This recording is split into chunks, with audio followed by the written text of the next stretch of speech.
This video contains potentially triggering topics like obsessive nail biting disorder, self-destructive behavior, and dermatophagia. If any of those topics makes you feel uncomfortable or causes you major discomfort, please do not watch this video. If you decide to watch regardless, please consume responsibly.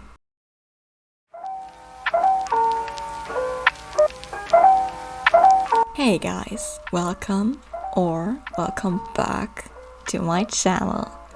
Remember when I said in my last video that I will have more time to make videos due to my classes being so balanced?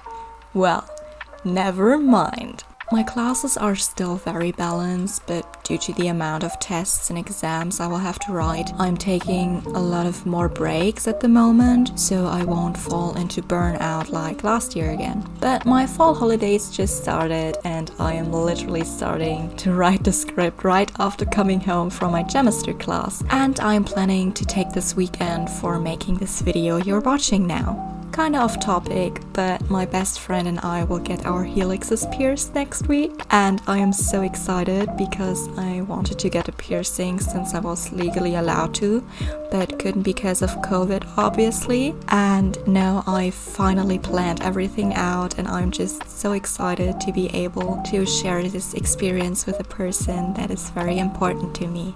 Before I digress even more, let's get to the actual topic. As you probably already saw from the title, this video will be about how I personally fixed and grew past my nail biting disorder. I wanted to talk about this because I figured that it's an issue a lot of people struggle with, and I would like to share my experiences with becoming and being clean for multiple years now. Because even if I would be able to help only one single person, then I would still be able to help that person to stop their nail biting. Obviously, you are very welcome to share your experiences in the comments, but please be aware that it doesn't turn into active vent comments because it might be able to trigger other people who might read them seeking for advice. So before we start, let me get one thing straight. I am not a therapist. I'm talking about my own experiences with nail biting and the related recovery I launched myself. So don't take the things I say as granted, as the ultimate solvent for yourself. What works for me might not work for you. Okay, so I don't exactly know when nail biting actively started to become a problem for me because it already began very early in my life, and I know that it was especially bad in elementary and early middle school because I remember that I went clean around the end of my middle school career, so it must be that time period.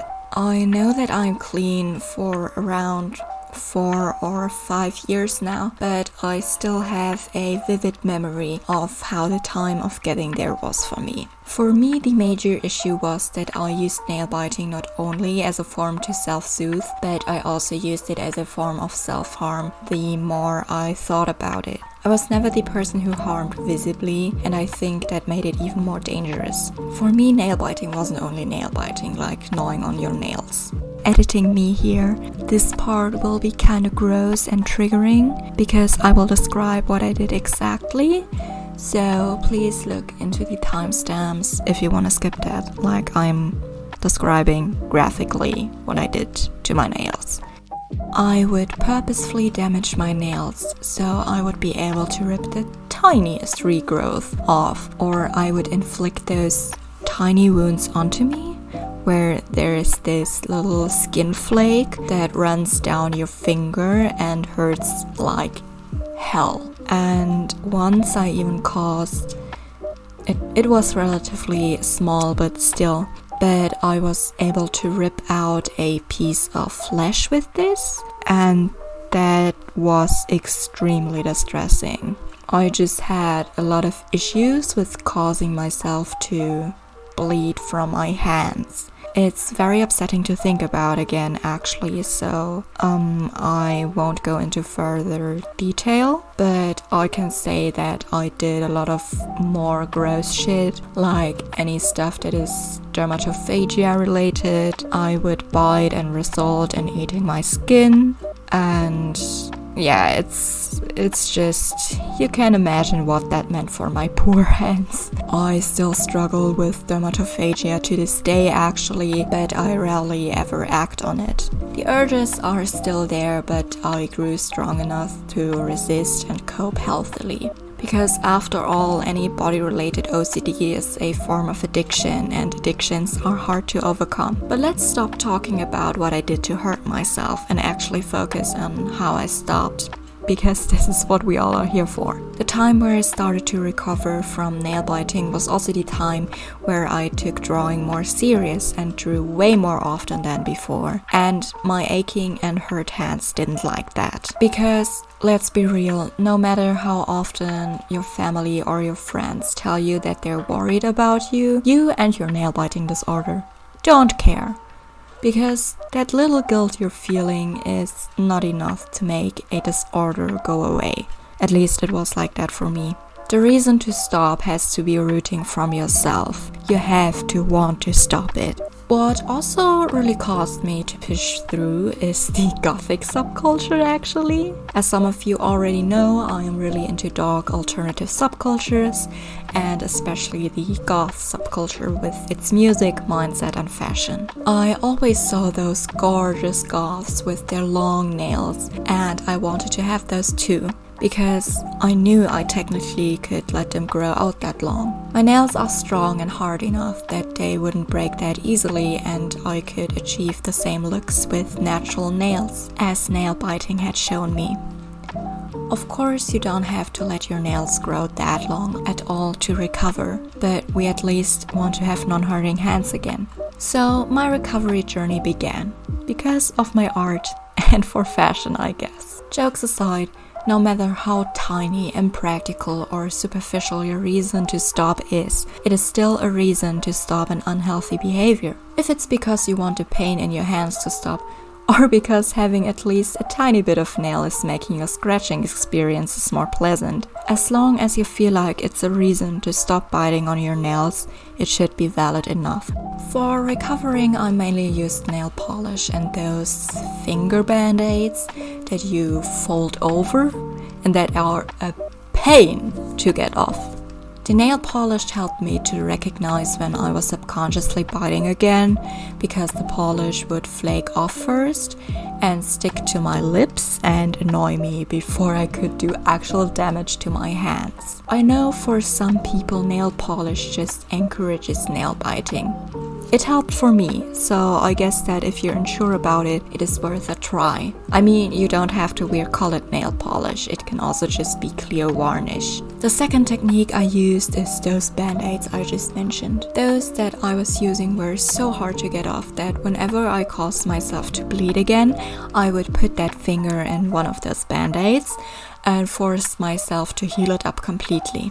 Because those band-aids were so hard to get off, I would rather try to peel and fill on them instead of my nails, which helped a lot. Not only for the finger I'm trying to heal, but also to the other ones I ended up giving less attention to. All in all, those two worked very well for me.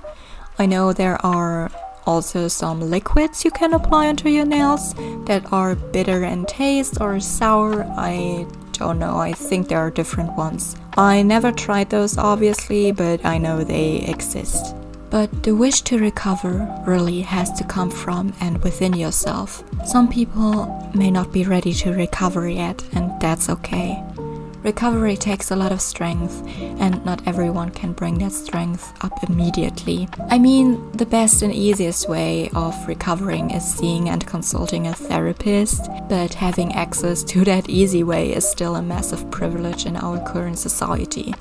I hope that I was able to help someone with this video, or at least inspire or motivate them to recover, because it is really worth it. You feel just so much better and so much more confident when your hands aren't always hurting or bleeding.